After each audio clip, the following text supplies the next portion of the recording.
Hello Prasad గారండి? Hello ఎవరండి? నేను జయానండి, అందమైన జీవితం ప్రోగ్రామ్ నుంచి కాల్ చేస్తున్నాను.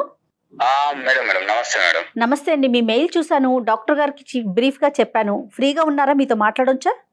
ఎస్ మేడం, ఫ్రీగానే ఉన్నాను మేడం. రైట్ ప్రసాద్ గారు, ఇదిగోండి డాక్టర్ గారు ఉన్నారు, ఒకసారి మాట్లాడండి. సార్ నమస్తే సార్. ప్రసాద్ గారు నమస్తే అండి. చెప్పండి సార్ ప్రసాద్ గారు. సార్ నేను కూకట్పల్లిలో ఉంటాను సార్ ప్రస్తుతం. అయితే నేను ఒక ప్రైవేట్ కంపెనీలో వర్క్ చేస్తుంటాను సార్. యాక్చువల్లీ ఒక ఫ్రస్ట్రేషన్ అండ్ ఒక బాధ అన్ని మధ్యలో నలిగిపోతున్నా సార్ ప్రస్తుతం. మా ఆవిడతో కొంచెం నాకు పడట్లేదు సార్. పడటం లేదంటే నాకు బాగా ఒక ఇంట్లో ఉంటున్నాం, ఒక ఇంట్లో గానీ ఏదో ఒక నా శత్రువుని ఇంట్లో పెట్టుకొని ఉంటున్నా అన్న ఒక దానిలో ఉంటున్నాను సార్ అసలు. ఎలా అంటే నాకు కొన్ని రోజుల కింద ఒక 3.5 months కింద యాక్సిడెంట్ అయింది సార్. యాక్సిడెంట్ అయింది? యాక్సిడెంట్ అయింది. ఓకే. ఈ 3.5 months లో నేను యాక్సిడెంట్ అయ్యి మంచాన పడిన తర్వాత నా మీద ఎంత కసి ఉందా అని నాకు అర్థమైపోయింది సార్. కాబట్టి దయచేసి నాకు ఆవిడతో అవ్వట్లేదు సార్, కొంచెం నాకు విడాకులు అవ్వాలి కావాలి sir. Prasad garu, 15 years of reality లేదంటే డ్రామా, లేదంటే 3 months of reality or drama? డ్రామాతో ప్రేమ చూపించింది. బట్ నేను మంచాన పడిన తర్వాత ఆవిడకున్నటువంటి ఏంటి నా మీద ఎంత పగ ఉంది అని పగ సాధించింది సార్. ఒక మనిషి ఉంటే తప్ప నేను బాత్రూమ్ కూడా వెళ్ళలేని సిచ్యువేషన్. అదేలేండి. నాకు ఖచ్చితంగా ఎవరో ఒకరు ఉంటే గానీ బాత్రూమ్కి వెళ్ళలేని సిచ్యువేషన్ సార్.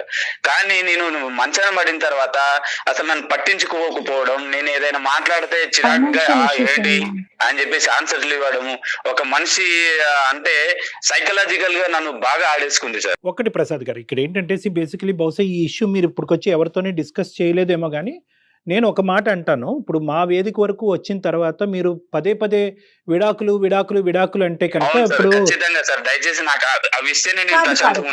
అది ఇచ్చేది పుచ్చుకునేది మేము కాదండి. బేసికలీ ఏంటంటే విడాకులు అనేటటువంటి సబ్జెక్టు అది కంప్లీట్గా మీ సర్వాధికారం, అది మీకు మీ భార్యకి మధ్యన ఉండేటటువంటి ఒక ప్రధానమైనటువంటి అంశం. ఈ రోజు ఏంటంటే అసలు విడాకులు అనేటటువంటిది 3 నెలల పాటు జరిగినటువంటి ఒక ఇమోషనల్ ఇష్యూ వల్ల ఒక అబ్రప్ట్ కంక్లూజనా, ఒక తొందరపాటుతో జరిగేటటువంటి కంక్లూజనా అనేటటువంటి మనం ఆలోచించుకోవాలి. ఎందుకంటే ఏ నిర్ణయం అన్నా ప్రధానంగా విడాకులు ఇలాంటి అంశాలు ప్రధానంగా నిర్ణయం తీసుకునేటప్పుడు ఇమోషనల్ ఫ్రంట్ మీద తీసుకోవద్దండి, ఒక ప్రాక్టికల్ ఫ్రంట్ మీద తీసుకుందాం. విడాకులు అనేటటువంటిది ఒక సొల్యూషన్ గా భావిస్తూ ఈ కాన్వర్సేషన్ ముందుకెళ్ళడం కష్టం అని నేను చెప్తున్నాను. రైట్. అసలు మన వేదికే అది కాదండి. జీవితం అందంగా ముందుకు తీసుకెళ్లే ప్రయత్నం, ఏదన్నా ఎవరి వైపు తప్పులున్నా ఒప్పులున్నా కూడా సరిచేసి అది ముందుకు వెళ్ళాలి అనేదే ఈ కాన్సెప్ట్. ఆవిడ కూడా వర్కింగ్ అండి? లేదు సార్, నేను ఆవిడ ఇంట్లోనే ఉండి హ్యాపీగా పిల్లల్ని చూసుకోమని నేను పని కూడా చేయనివ్వను సార్. ఇంట్లోనే ఉంచుతాను ఆవిడ్ని. నన్ను ఎంత నిర్లక్ష్యం చేసిందంటే సార్, అంత నిర్లక్ష్యం చేసింది. అంటే ఒక భర్త మంచం మీద పడినప్పుడు చేయాల్సినటువంటి ఒక కనీస బాధ్యతలు కూడా ఒక 100% కి మినిమం ఒక 70% కూడా చేసిందంటే నమ్మసౌక్యం లేదు సార్. ప్రసాద్ గారు, అది ఇంటెన్షనల్ గా మనం ఏంటంటే ఇప్పుడు ఒకటి మాట్లాడుకోవాలి. 2 questions అండి నా పాయింట్ ఆఫ్ వ్యూలో. ఈ 15 years పాటు ఈ మొత్తం ప్రయాణంలో ఎక్కడా కూడా మీ ఇద్దరి మధ్యన భేదాభిప్రాయాలు లేదా, ఏమండి మీరు ఇలా నన్ను ఇబ్బంది పెడుతున్నారు, నాకు బాధగా ఉంది, ఇది కరెక్ట్ కాదండి అనేటటువంటి అంశం మీ ఇద్దరి మధ్యన ఎప్పుడు డిస్కషన్ రాలేదా? నెంబర్ 1 అని చెప్పి ఆవిడ నెంబర్ 1. నెంబర్ 2 ఏంటంటే కనుక ఇప్పుడు ఆవిడ చేతకాక ఈ 3 నెలల పాటు బహుశా ఏంటంటే ఆవిడ ఏం నర్స్ కాదు, లేదంటే ఒక డాక్టర్ కాదు, ఇంతకు ముందు ఇలాంటి ఆవిడతనంతో మంచాన పడినటువంటి వాళ్ళు ఇష్యూని డీల్ చేసేటటువంటి కెపాసిటీ ఆవిడకి లేకపోయి ఉండొచ్చు. ఇక్కడ ఇంటెన్షనాలిటీ ఉందా అంటే ఏంటంటే కావాలని మీరు మంచాన పడ్డారు కాబట్టి మీకు ఏదో ఒకటి రుచి చూపెట్టాలి కాబట్టి మీ మీద పగ తీర్చుకోవాలి కాబట్టి కక్ష సాధింపు చర్యగా చేసేటటువంటి అంశం కింద మీరు, సో ఆవిడ పాయింట్ ఆఫ్ వ్యూ అనేటటువంటిది ఏంటి, మీరు ఊహించుకుంటుంది ఏంటి? సార్ నేను మంచాన పడిన తర్వాత ఇప్పుడు ఇన్ టైమ్ లో నాకు ఫుడ్ కానీ లేదంటే ఒక టాబ్లెట్స్ కానీ ఆవిడ నేను మంచం మీద పడితే బ్యూటీ పార్లర్కి వెళ్తాం సార్.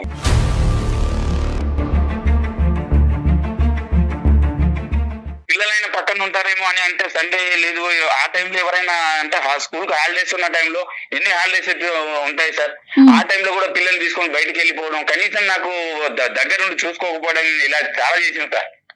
అంటే బాగా కక్ష సాధింపు లాంటిది చాలా చర్యలు చేసింది సార్ నా పైన.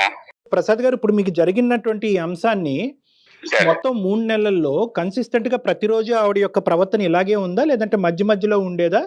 ఆవిడకి నాకు చేతన అవ్వట్లేదు, నా వల్ల అవ్వట్లేదు అనేటటువంటి ఎక్స్ప్రెషన్ ఆవిడ ఎప్పుడైనా చెప్పిందా లేదా? ఏంటి అని చెప్పేసి అనడం, లేదంటే ఒక టైప్ ఆఫ్ లుకింగ్స్ ఇవ్వడం, ఇలా చేసేది సార్. అంటే చెప్పుకోలేను సార్, అంటే అంత దుర్భరమైన సిచ్యువేషన్ ఎదురు చూస్తాను సార్. అంటే ఇప్పటికి నేను అనుభవిస్తున్న సిచ్యువేషన్ ఏంటంటే, నాకు ఈ 3.5 months బాగా ఎదురైన ఘట్టాలన్నీ కూడా ఒక శత్రువుని, నీ శత్రువు ఇంట్లోనే ఉందని దేవుడు నాకు ఇలా చేయడం కూడా మంచిదే జరిగిందేమో, ఇన్ని రోజుల నాటకానికి ఒక తెర లేపాడేమో అని నేను ఫీల్ అవుతున్నాను సార్.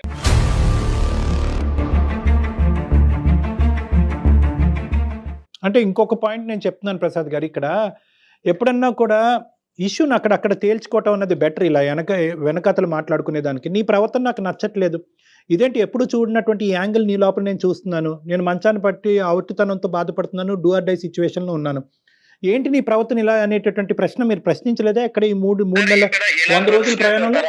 ఒక ఆడపిల్లని తోడుగా చేసుకున్న తర్వాత, ఒక భార్యగా చేసుకున్న తర్వాత కనీస బాధ్యతలు ఏంటి, మంచాన పడ్డ తర్వాత భర్తకు ఏం చేయాలి ఏంటి అనేది కనీసం తెలియదా సార్? నేను చెప్పాలి సార్. మీరు చెప్పవలసినటువంటి అవసరం లేదు. అది ఇక్కడ 2 points మనం ఏమంటున్నా అంటే కనుక, ఆవిడ చేతకాక చేయలేకపోయిందా, లేదంటే కావాలని చేయలేకపోయింది సార్, కావాలని చేయలేకపోయింది. అంటే మీ ఇద్దరి మధ్య ఎప్పుడు డిఫరెన్సెస్ లేవా ఈ అంతకుముందు ఈ 15 years లో? లేవు సార్, చిన్న గొడవలు అనేవి కామన్ థింగ్, కానీ ఇంత డెప్త్ గా మాత్రం ఎప్పుడు పడలేదు సార్, మేము ఎప్పుడు అనుకోలేదు. ఇప్పుడు మీకు ఈ రోజు చేయనందుకు నువ్వేంటి నాకు ఇలా చేయలేకపోతున్నావు, నాకు కష్టకాలం వచ్చినప్పుడు నువ్వు ఎందుకు చేయలేకపోతున్నావు అనేటటువంటి మీరు అడిగినందుకు ఆవిడ ఏమైనా పశ్చాత్తాపం ఫీల్ అయ్యిందా? సారీ అండి నాకు అర్థం కాలేదు. ఇప్పుడు అడగలేదు సార్, నేను మనసులో పెట్టుకొని నాకు నేను సర్ది చెప్పుకుంటూ ఏదో ఒక రోజు నేను వద్దు ఇవన్నీ చూసి భరిస్తూ ఇలాంటి భార్యన నేను కట్టుకుందని ప్రతిరోజు మనసులో కుమిలిపోయేవాడిని సార్. ఇన్ని రోజులు ఆడింది డ్రామానా, ఈ రోజు నేను మంచాన పడ్డాను కాబట్టి ఈ రోజు తనకు ఒక టైం వచ్చిందని ఆడుకుంటుందా, ఇన్ని రోజులు చేసినంత వృధా అయిపోయిందని ఎంత కుమిలిపోయాను సార్. అంటే మీరు ఏం చేసి ఉండొచ్చండి, ఏం చేసి ఉండొచ్చు కాబట్టి ఆవిడ ఈ రోజు పగ తీర్చుకుంటున్నారు? నేను ఏమి చేయలేదు సార్, నేను ఏమి చేయలేదు, తప్పుగా మాట్లాడింది లేదు, ఎప్పుగా ఏం ఆలోచించలేదు. అంటే నేను, నా పిల్లలు, భార్య, ఇదే కుటుంబం, నేను కష్టపడ్డం ఇది మాత్రం నాకు తెలుసు సార్. ప్రతిదీ ఆ డబ్బులు కూడా తీసుకొచ్చి ఆవిడకి మెయింటెనెన్స్ కి ఇస్తాను సార్. ఇక్కడ ఏదో ఒక లింక్ మిస్ అవుతున్నట్టు నాకు అనిపిస్తుంది ప్రసాద్ గారు. ఖచ్చితంగా ఆవిడతో అయితే మనం మాట్లాడాలి. ఫోన్ చేయొచ్చా సార్? ఎక్కడున్నారు ఆవిడ? మీరు ఆఫీస్ లో ఉన్నారా? లేదు సార్, నేను ఆఫీస్ అని చెప్పేసి ఇంట్లో నుంచి బయటకు వచ్చేసి వేరే ఫ్రెండ్ రూమ్ లో తలదాచుకుంటున్నాను సార్. ఇప్పుడు ఇంట్లో ఉండలేకపోతున్నాను, బయటకు వెళ్ళలేకపోతున్నాను, ఫ్రెండ్ దగ్గర వచ్చి ఏదో రియలైజ్ అవుదామని ఇక్కడ వచ్చి ఉన్నాను సార్. ఎప్పటి నుంచి అండి, ఎన్ని రోజులు బట్టి? రీసెంట్ గానే సార్, నేను యాక్చువల్లీ నెక్స్ట్ మంత్ నుంచి వెళ్ళాలి, బట్ ఇప్పటి నుంచి అని చెప్పేసి ఇంట్లో ఉండకుండా బయటకు వచ్చేస్తున్నాను సార్. సో పిల్లలు అక్కడే ఉన్నారు, మరి పిల్లల్ని మిస్ అవ్వట్లేదా మరి మీరు? లేదు సార్, అంటే డైలీ ఇంటికి వెళ్ళి ఈవినింగ్ టైం మిగతా టైం ఇక్కడ స్పెండ్ చేయడం జరుగుతుంది సార్. అలాగంటారా? Okay okay. చూడండి ఆవిడ మనకు అందుబాటులో ఉంటదేమో, ఆవిడ కూడా ఒకసారి డైరెక్ట్ గా క్లారిటీ తెచ్చుకో. ఒక్క నిమిషం సార్. అతను మాట తీరు వింటూ ఉంటే మరి డీసెంట్ పర్సన్ లాగే అనిపిస్తున్నారు, అర్థం చేసుకునే వ్యక్తి లాగా. అంటే అపోహలకి లోన ఉన్నట్టు. 15 ఏళ్ళు కలిసి ఉన్నప్పుడు ఏ భార్య అయినా సహజంగా మనం ఆలోచిస్తే, భార్య కానీ భర్త కానీ ఏదైనా తీవ్రమైన ఇబ్బంది పడుతున్నప్పుడు ఇలా కూడా బిహేవ్ చేస్తారా? అంటే మేజర్లీ కమ్యూనికేషన్ మేడం. ఇక్కడ ఏమవుతుందంటే వీళ్ళు చిన్న విషయాలు అనుకుంటున్నారు, ఎక్కడికక్కడ కవరప్ చేసుకుని అతను ఇంతనే అని ఆవిడ అనుకుంది, ఈవిడింతే అని ఇతను కంటిన్యూ అయిపోతున్నారు. The main thing about wife and husband relationship ఏంటంటే కమ్యూనికేషన్. ఈ రోజు ఇప్పుడు అతను మనతో చెప్పినట్టుగా ఇంతకు ముందు ఎవరితో కమ్యూనికేట్ చేసి ఉండడు, అంటే ఎవరితో అక్కర్లేదు, భార్య భర్త కూర్చుని ఏమైనా నాకు ఇది నచ్చుతుంది, ఇది నచ్చట్లేదు, ఇది కరెక్ట్, ఇది రాంగ్ అనేది. అంటే సైకలాజికల్ గా మీ ఉద్దేశం ఎప్పటికప్పుడు ఒక ఇష్యూ ఉన్నప్పుడు అప్పుడే మాట్లాడేసుకోవటం మంచిదంటారా? హలో పద్మ, అట్లీస్ట్ ఆ ఇష్యూ రిపీట్ అయ్యేటప్పుడు. పద్మ చెప్పు. నేను డాక్టర్ కళ్యాణ్ గారి దగ్గర ఉన్నాను. అదే దేనికి వెళ్ళావని అడుగుతున్నాను. దేనికి వెళ్ళామంటే నీకు తెలియదా దేనికి వెళ్ళాను? నాకెట్లా తెలుస్తుంది? బానే ఉన్నావు కదా ఇప్పుడు. నాకు డైవర్స్ కావాలని నా డాక్టర్ గారితో చెప్పాను. డాక్టర్ ఏం చేస్తారు నీకు డైవర్స్ కావాల్సి వస్తే?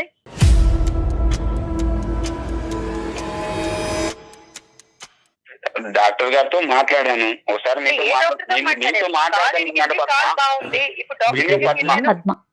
అలా కాదు పద్మ గారు. ఒక్క నిమిషం అమ్మా. పద్మ గారు నమస్తే అమ్మా. నమస్తే అండి. నమస్తే అమ్మ, నా పేరు డాక్టర్ కళ్యాణ్ చక్రవర్తి. నేను మానసిక వైద్య నిపుణుడి, రిలేషన్షిప్ కౌన్సిలర్ని. నాతో పాటు జయ గారు ఉన్నారు. మేము సుమన్ టీవీ వేదిక అందమైన జీవితం అనేటటువంటి ఒక ప్రోగ్రామ్ నుంచి మాట్లాడుతున్నాం. మిమ్మల్ని ఇబ్బంది పెట్టి మిమ్మల్ని కష్టపెట్టేటటువంటి ఉద్దేశం కాదు. మీ ఇద్దరి మధ్యన ఏమైనా తెలిసి తెలియనటువంటి అపోహలు, భేదాభిప్రాయాలు ఏమన్నా ఉంటే కనుక ప్రొఫెషనల్ మీడియేషన్ ద్వారా అది రెక్టిఫై చేయటం గురించే మా యొక్క ప్లాట్ఫామ్. మీకు No, ఇది మీకు ఇది మా ఇద్దరికి సంబంధించింది. ఆయన తీసుకెళ్లి రోడ్డును పడేసి. అమ్మా ఒక్క నిమిషం అమ్మ, నేను కామ్గా మాట్లాడుతున్నాను. దయచేసి మీరు కూడా అర్థం చేసుకుని కామ్గా మాట్లాడండి. నేనేంటంటే మిమ్మల్ని ఇబ్బంది పెట్టేటటువంటి ఉద్దేశం కాదు. అతను మాకు రీచ్ అయ్యారు. ఏ పాయింట్తో రీచ్ అయ్యారంటే, సార్ నేను ఇలా మానసికంగా ఇబ్బంది పడుతున్నాను. 15 years పాటు మా ప్రయాణంలో ఎటువంటి ఇబ్బంది రాలేదు. ఎప్పుడైతే కనుక నేను దురదృష్టం కొద్దీ నేను సిక్ అవటం వల్ల, లేదంటే నాకు యాక్సిడెంట్ అవటం వల్ల నేను మంచం మీద ఉన్నప్పుడు మా భార్య యొక్క ప్రవర్తన నాకు నచ్చలేదు. నేను షాక్కు గురయ్యాను. కాబట్టి ఇన్ని రోజులు మా భార్య నాతో పాటు చేసినటువంటిది ఒక నిజమైనటువంటి ప్రేమతో కూడినటువంటి అంశం కాదేమో. ఇప్పుడు ఆవిడ ఇలా అవునా? అది మీకు చెప్పుకున్నాడా వచ్చి? అంటే అలా చెప్పుకున్నాడు. మేమేం కంక్లూడ్ అవ్వలేదమ్మా. మీరు ఆయన బ్యాడనో, వర్షన్ చెప్పారమ్మా. మీరు బ్యాడనో, మీరు కరెక్ట్ కాదనో, మీ ప్రయాణం తప్పనో మేమైతే కంక్లూడ్ అవ్వలేదు. అతని బాధ అలా వెలగక్కాడు అనేటటువంటిది నేను మీ వరకు తీసుకొస్తున్నాను. ఏకంగా 2 పిల్లలు కన్నా తర్వాత మీరు డివోర్స్ అనేటటువంటి పదం వాడటం కూడా కరెక్ట్ కాదు. మాకు ఒక్కసారి పద్మ గారితో మాట్లాడటానికి అవకాశం ఇవ్వండి అని చెప్పి మేము అతని మీద ఒత్తిడి తీసుకొస్తే మీకు కలపటం జరిగింది. కానీ అతను నాకు చెప్పాలి కదండి. చెప్పకుండా అది- వెళ్ళిపోయి మీకు ఫోన్ Exactly. చేసి. ఏం చెప్తారు చెప్పు. మరి ఏం నువ్వు చెప్పడానికి ఇలా చేసావని నువ్వు ఇలా చేసావని చెప్పుకొని బాధపడాలా, లేదంటే నువ్వు అర్థం చేసుకోవాలని నీతో ఏడవాలా? ఏం చెప్పాలి చెప్పు. ప్రసాద్ గారు, ఇప్పుడు ప్రసాద్ గారు అలా కాదండి. ఆ ఆర్గ్యుమెంట్ కాదు ప్రసాద్ గారు. ఇక్కడ ఏంటంటే ఆవిడ స్థానంలోంచి ఆవిడ మాట్లాడేటటువంటి మాట కరెక్ట్. ఇప్పుడు ఎందుకంటే మీరు సడన్గా ఇప్పుడు డివోర్స్ అనేటటువంటి అంశం, మీరు మనస్తాపం చెందారు కాబట్టి డివోర్స్ అనేటటువంటి అంశం తీసుకురావటం అన్నది మీ వరకు మీ ఆలోచన శైలికి సబబే, కాదనట్లేదు. కానీ ఈ రోజు ఆవిడని సర్ప్రైజ్ చేశారు కదా.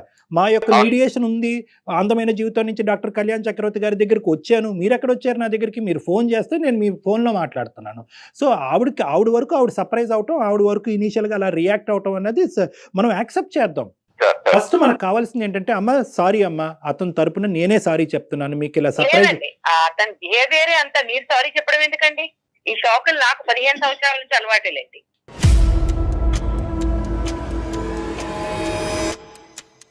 నువ్వు ఇచ్చిన శాఖ ముందు నేను ఇది శాఖ లేదు. పద్మ. ఏం షాక్ ఇచ్చాను? నేను మంచాన పడ్డ తర్వాత నేను ఇచ్చిన శాఖల కంటే ఇదేమి ఎక్కువ కాదు సార్ పద్మ. గుర్తు. ఆవిడ యొక్క రియాక్షన్ ఏంటో మనం ఒకసారి విందాం. Okay sir. ఇప్పుడు 3 నెలలు మంచం మీద పడి ఉన్నప్పుడు ఖాళీగా ఏం చేయాలో తెలియక గొయ్యి తవ్వుకున్నాడు అంతే. ఇప్పుడు బేసిక్ గా అతనికి కావాల్సింది డివోర్స్. ఎందుకంటే ఇప్పుడు నడుస్తున్నాడు కదా. ఇప్పుడు నీ కంప్లైంట్ ఏంటి? నీకు టైం కి మందులు ఇచ్చా, టైం కి తిండి పెట్టా, టైం కి స్నానం నువ్వు చేయించా. బ్యూటీ పార్లర్కి వెళ్ళుకుంటూ నువ్వు నాకు ఇచ్చావు. నేను వెళ్ళకపోతే నీ కాలు నయం అయిపోతుందా? నాకు ఒక 2 things కావాలి. ఒకటి ఏంటంటే, ఈ 3 నెలల పాటు అతనికి కావాల్సినటువంటి సదుపాయాలు, అతనికి కావాల్సినటువంటి అవసరాల్లో మీరు కావాలనే, అతని అభిప్రాయం కావాలనే మీరు నిర్లక్ష్యం వహించారు, అతను ఇబ్బంది పెట్టాలనేటటువంటి ఉద్దేశంతోనే మీరు ముందుకెళ్ళారు అని. అవునండి. అవునమ్మా? కావాలని కొన్ని చేశా. కరెక్ట్.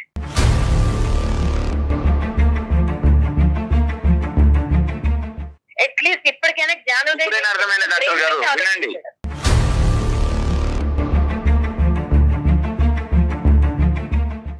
ఎప్పుడు బ్రెయిన్ యూజ్ చేసావు కదా.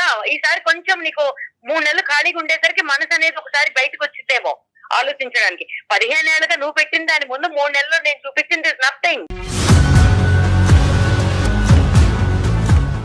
చూపెట్టారా? చూపించానండి. తప్పు కాదమ్మా. దేనికండి? అదేంటమ్మా మంచాన్ని అదే పడినటువంటి. కాదండి, ఈ 15 ఏళ్లలో నేను వెళ్ళి రద్దకెళ్ళి రోడ్డు మీదకి వెళ్ళి ఎవరికి చెప్పుకోలేదు ఇతను చేసినవి. అంటే ఇది రివెంజ్ తీర్చుకున్నట్లుగా అనిపించట్లేదా పద్మ గారు? మనకి అలాంటి ఆలోచన రావట్లేదంటారా? ఒక రకంగా రివేజ్ అండి. నేను హ్యూమన్ బీయింగ్ ని, నేను మనిషిని కదా, నాకు ఒక మనసు ఉంటది. అమ్మా నాకు అవకాశం వచ్చింది ఈ రోజు.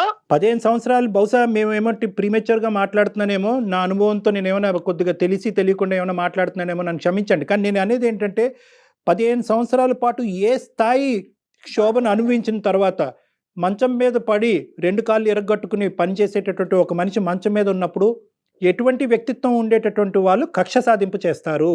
ఎటువంటి మనస్తత్వం ఉండేటటువంటి అంటే మీరు ఒక్క నిమిషం మిమ్మల్ని ఇంటరప్ట్ చేస్తున్నందుకు కాదు, వ్యక్తిత్వాల గురించి మాట్లాడితే వ్యక్తిత్వం లేని మనిషితో నేను 15 సంవత్సరాలు ఉన్నాను.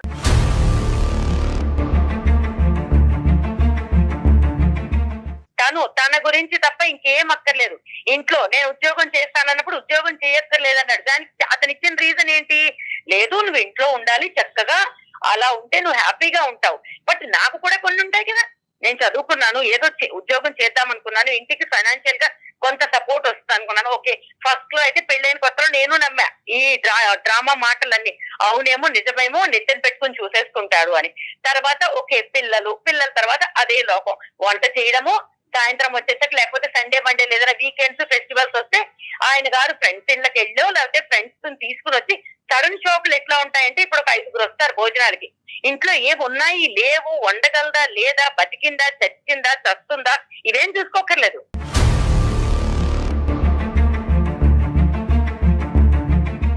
ఇప్పుడు ఎవరైనా ఫ్రెండ్స్ చెప్పి రారు కదా, దాన్ని కూడా మనసులో పెట్టుకుంటావా? ఎందుకు పెట్టుకోనండి ఫ్రెండ్స్ ఏం లేకుంటాయి. ఇప్పుడు నీకు అడగకుండానే చేస్తానా? ప్రసాద్ గారు ఒక నిమిషం ఉండండి, మీరు కామ్ డౌన్ ప్లీజ్. నాకు చిన్నప్పటి నుంచి ఫైనాన్షియల్ గా ఇండిపెండెంట్ గా అవ్వాలి, నాకంటూ ప్రతి నెల 100 రూపాయలు ఇస్తావా 1000 రూపాయలు ఇస్తావా ఇది కొనుక్కుంటారు. ఏది కొనాలన్నా కూడా ఐ అండర్స్టాండ్, ఓకే మధ్య తరగతి బతుకులు ఇలానే ఉంటాయి, ఎలా ఉన్నా కూడా ఏది కొనుక్కోవాలన్నా ఈ నెల బడ్జెట్ లేదు, వచ్చే నెల ఇంకో ఖర్చు వస్తుంది, తర్వాత నెల అమ్మ వాళ్ళకి పంపించాలి, తర్వాత నెల ఇంకేదో చెయ్యాలి, ఎప్పుడూ ఖర్చులే. మరి అలాంటప్పుడు నేను ఉద్యోగం చేస్తే నేను సపోర్ట్ చేస్తాననే కదా చెప్పింది. పిల్లల్ని కూడా కాంప్రమైజ్ అయ్యి స్కూల్స్ కి ఏదో పంపిస్తున్నాం, బట్ అనుకున్న స్కూల్స్ కి పంపించట్లేదు, ఏదో కాంప్రమైజ్ అయ్యాము పంపిస్తున్నాం. ప్రతిరోజు ఏదో ఒకటి, కాళ్ళు బాగున్నంత కాలం మంచాన పడనంత కాలము ఆయన చేసినవి ఇంత అంత కాదు, మంచాన పడినంత కాలము మేలీగో, తక్కువేం లేదు మేలీగో. ఎంత ఈగోయిస్టిక్ అంటే తన దృష్టిలో తను ఏమీ మాట్లాడకుండా నన్ను తిట్టలేదు కాబట్టి మంచోడు అనుకోవాలి. అంటే తిట్టడం ఒకటేనా? నేనేమైనా శాడిస్ట్నా అని అడిగాడు 2-3 సార్లు. అంటే కొడితేనే శాడిస్ట్వా, లేకపోతే ఇంకేదైనా టార్చర్ పెడితేనే, ఫిజికల్ గా టార్చర్ పెడితేనే శాడిస్ట్వా? అంటే మానసికంగా నువ్వు వేధించే వేదికలు అంటే నేనేం వేధించాను? ఇంటికి వస్తాడు మాట్లాడడానికి ఏముండవు, ఎప్పుడు కూర్చుని మేము మాట్లాడుకుంది లేదు. నాకు తెలిసి నాకు గుర్తుండి పెళ్ళైన కొత్తలో ఒక 2-3 నెలలు వదిలేస్తే దాని తర్వాత ఓకే అందరి జీవితాలు ఇలాగే ఉంటాయి, సినిమాలాగా ఉండదు, కాంప్రమైజ్ అయిపోయా. కాంప్రమైజ్ అయిన తర్వాత కూడా చిన్న చిన్న వాటికి కూడా ఏదైనా కావాలంటే ఎక్కడికైనా వెళ్దామా డబ్బులు ముందుకు వస్తాయి, ఏదైనా కొనుక్కుందామా డబ్బులే ముందు వస్తాయి. ప్రతి దానికి నీకు డబ్బులు అంత ప్రాబ్లం అయినప్పుడు నన్ను ఉద్యోగం చేయకూడదని ఎందుకు తొక్కేసావు నువ్వు?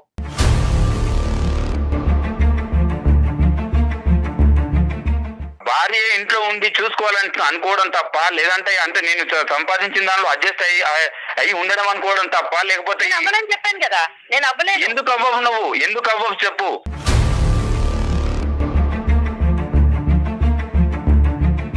నువ్వు ఉద్యోగం చేసేవన్నీ నువ్వు అన్ని సక్సెస్ అయినట్ట, నువ్వు ఇంట్లో కూర్చొని పిల్లల్ని చూసుకుంటే సక్సెస్ అయినట్టు కాదా?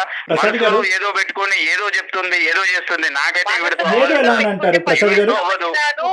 నీతో పడి ఉండక్కర్లేదు, ఎప్పుడో డివోర్స్ ఇచ్చి పిల్లల్ని తీసుకుని వెళ్ళిపోదును.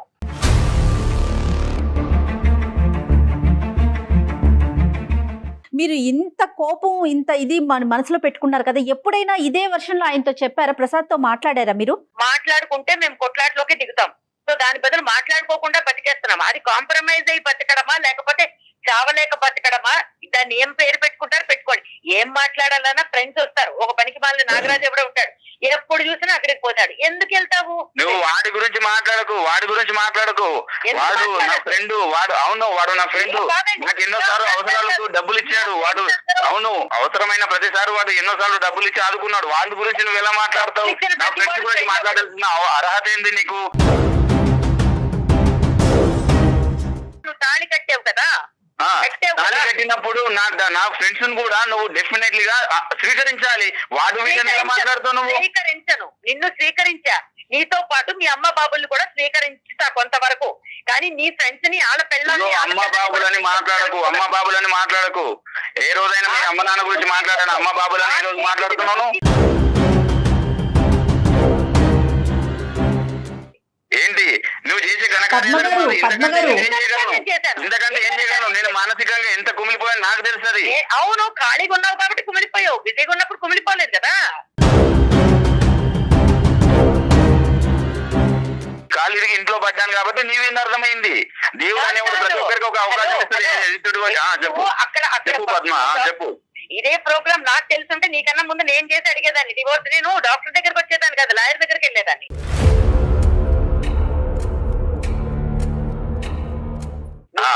ఇలాంటి వాడివి అని తెలుసుంటే, అంటే ఇంత విషం నింపుకున్నావు, ఇప్పుడు అవసరం తీరిపోయాక పిల్లల్ని రోడ్డుకు పడేస్తావని తెలుసుంటే 15 ఏళ్ళు నీతో కాంప్రమైజ్ అయ్యి బతికి నా జీవితం నేను నాశనం చేసుకునేదాన్ని కాదు.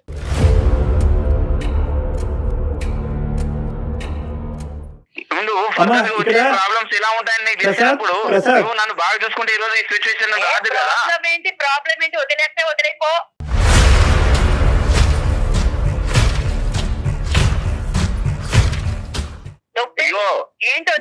నాకు వద్దు సార్ ఈవిడ ఇంతే మారదు. నేను చెప్పాను కదా ఇన్ని రోజులు కనీసం అట్లీస్ట్ ఇన్ని రోజులు అవును భర్తని నేను ఇలా చేశాను కదా, కనీసం ఏమన్నారు మనస్తాపానికి అది మనసాక్షి కూడా ఒప్పుకోవట్లేదు సార్. చేశానని చెప్పుకుంటాడు, అన్నం పెట్టాడు, ఒక ఇంటికి రెంట్ కట్టాడు, అంతకు మించి ఏం పీకాడు.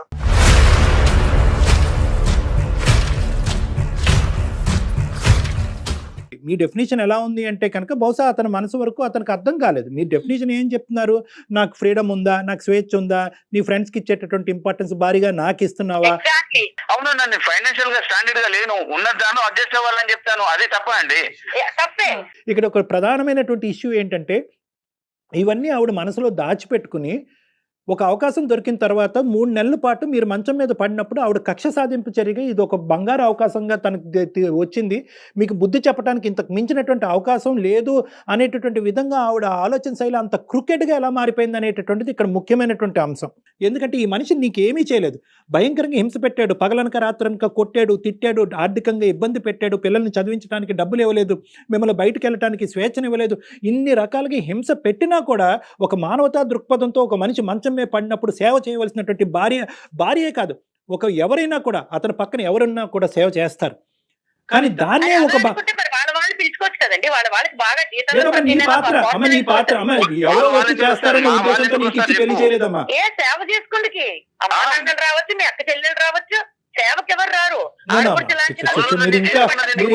చేసినటువంటి ప్రవర్తన సమర్థించుకోవద్దమ్మా, ఇంకా పరుగు పోతుంది. ఒక్క నిమిషం పద్మ గారు, పని మనిషి అని అట్లా అనుకుంటే ఎట్లా పద్మ గారు? పెళ్ళై 15 సంవత్సరాలు ఇద్దరు కలిసి ప్రయాణం చేశారు, ఎందుకు పెళ్లి చేసుకున్నానని అడుగుతున్నాడు. మరి ఇంతవరకు డాక్టర్ గారు చెప్పారు కదా, ఆయన ఇవ్వాల్సినవన్నీ ఇచ్చాడు, ఆయన ప్రకారం ఆయన చాలా సంతృప్తికరమైన లైఫ్ లీడ్ చేశాడు. అంటే పెళ్లి చేసుకుంటే పెళ్ళానికి బట్టలు, ఒక ఇల్లు, అది బాధ్యత కదా అతండి. ఏంటంటే ఇది ఇస్తే సరిపోతుంది అనేటటువంటి వర్జన్ లో ప్రసాద్ గారు ఇప్పుడు వచ్చి అతను కనువిప్పు కలగలేదు. నేను చెప్పాను కదా, నేను సరిపోతాను ఎన్నిసార్లు చెప్పాను, నేను ఉద్యోగం చేస్తాను, మన ఫైనాన్షియల్ స్టేటస్ బాగా ఇష్టం లేదు పద్మా, నాకు ఇష్టం లేదు. మీరు ఒక పాయింట్ ఏంటంటే ఆవిడ 15 years పాటు ఒక ట్రామాకు గురైంది, ఓకే ఇప్పటికైనా యాక్సెప్ట్ చేయండి. ఇప్పుడు ఆవిడ ఒక ట్రామాకు గురైంది, ఏంటి ట్రామా అంటే కనుక ఆర్థికంగా సరిపోయినటువంటి జీవితాలతో సంసారం నడుపుతున్నారు. ఇప్పుడు ఏంటంటే ఆవిడ పని చేసేటటువంటి కెపాసిటీ, సంపాదించేటటువంటి కెపాసిటీ ఉన్నా కూడా నువ్వు కాలు కిందన పెట్టడానికి అని చెప్పి మీరేదో త్యాగమూర్తిలాగా ఆవిడని బయటకు పంపించకుండా ఉన్న దాంతోనే సరిపెట్టుకుని అనేటటువంటి ఒక బందికానలో ఆవిడని ఇది చేశారనేది ఆవిడ అభిప్రాయం. మీకు ఇష్టం లేకపోవటం ఏంటి? ఆర్థికంగా సుఖపట్టడం గురించి నేను బయటకు వెళ్ళి చేస్తాను అనుకున్నప్పుడు ఈ 15 సంవత్సరాల్లో ఒక్కసారైనా ఆవిడకి అవకాశం ఇచ్చి బయటకు పంపించచ్చుగా. ఈ రోజు నువ్వు ఇంట్లో ఉండి సుఖపడు, పిల్లల్ని చూసుకుంటే చాలు, నువ్వు దీనికి మించి ఏమీ చేయక్కర్లేదు అనేటటువంటి ఆ పాజిటివ్ యాంగిల్ ఎందుకు చూడలేకపోతున్నారు మీ ఆయనలో? దాని శాడిజం అంటారమ్మా, దాని శాడిజం. ఇప్పుడు నా శాడిజం అనిపిస్తుంది, నాకు చిన్న కోరిక, ఓకే ఒక 2-3 ఏళ్ళు ట్రై చేయి, లేకపోతే 6 నెలలు ట్రై చేయి. అది కరెక్టే, నువ్వు చెప్పేది కరెక్టే, అదే కదా ఇప్పుడు అతను మైండ్. అడగండి ఒకసారి, అసలు అతను ఎందుకు వద్దంటున్నారు ఉద్యోగానికి? ఇష్టం లేదంటున్నాడు, ఎందుకంటే రీజన్స్ ఏంటండి? రీజన్స్ ఏం లేవు మేడం, నేను నా కష్టార్జితంతో నా ఫ్యామిలీని పోషించాలి, ఇదే నేను ఆశించేది. ఇది మేల్ సాడిజం అంటుంది, ఇది మేల్ ఈగోయిజము, మేల్ సాడిజం అంటుంది. నా అభిప్రాయాన్ని ఎక్కడ గౌరవించను. నేనేమంటానంటే ఈ రోజు చేయక ముందే నువ్వు ఇన్ని మాటలు మాట్లాడుతున్నావు, చేసి ఇంకోటి ఏంటి అని. 15 ఏళ్ళ తెలుసని ఖాళీ 2022లో ఖాళీ ఇరిగిపోయి నేను మంచాన్ని ఉంటాను, అప్పుడు ఇది ఇలా ఇట్లా ట్రీట్ చేస్తుంది నన్ను, నీకు 15 ఏళ్ల క్రితమే కళ వచ్చింది. నీకు కళ వచ్చింది, అప్పుడు వదిలేసేవానేమో.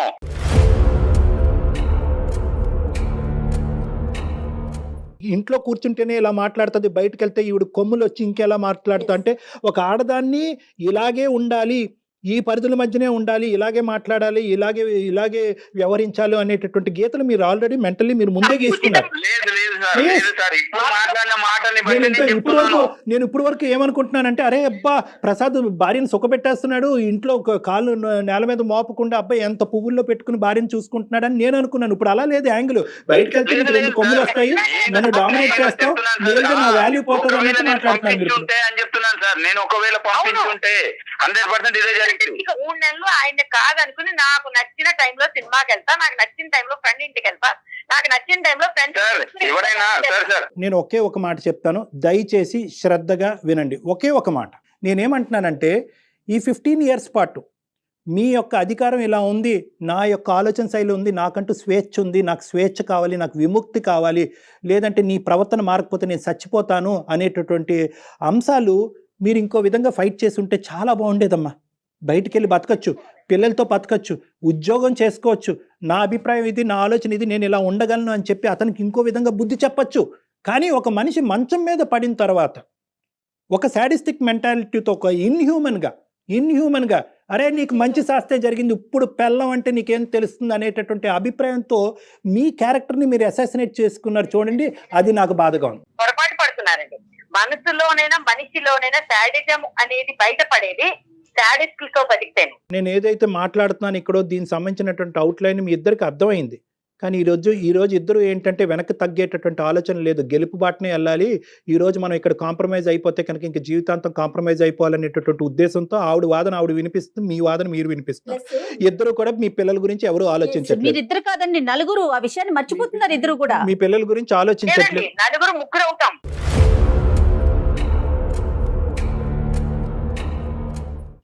ఎప్పుడైతే అతనే ఒంటరివాడు అవుతాడు, మేము ముగ్గురు ఉంటాం. అయినా పర్వాలేదు పద్మ, నీలాంటి పరిస్థితిలో నేను ఉండడం కంటే కూడా పోయినా పర్లేదు. జీవితం అంటే ఏంటో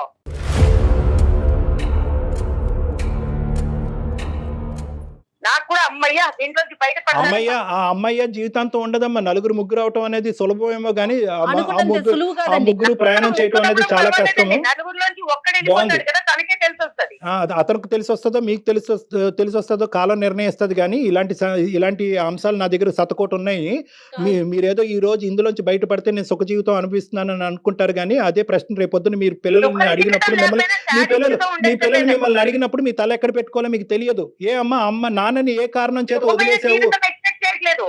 మానసిక ప్రశాంతత ముఖ్యం నాకు. మీకు ముఖ్యం. కానీ తండ్రి లేనటువంటి పిల్లలు మానసిక ప్రశాంతతతో ఉంటారా అనేటటువంటి ప్రశ్నకి ఈ రోజు మీరు మాట్లాడేటటువంటి తీరులో మీకు సమాధానం దొరకదు. కాలం నిర్ణయిస్తుంది. తండ్రి ఒక్కడే ఉంటే సరిపోదండి. తండ్రి ఒక్కడే కాదు, తండ్రితో పాటు భర్త రోల్ కూడా చేయగలగాలి.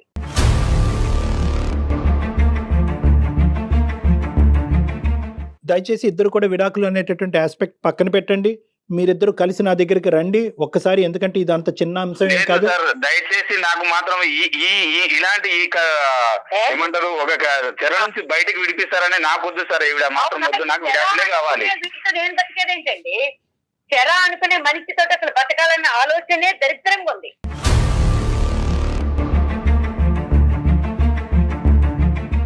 నువ్వు శాడిస్ట్ అని నేను పంపిస్తాను నోటీస్. నాకు డివోర్స్ కావాలి, పిల్లలు కావాలి.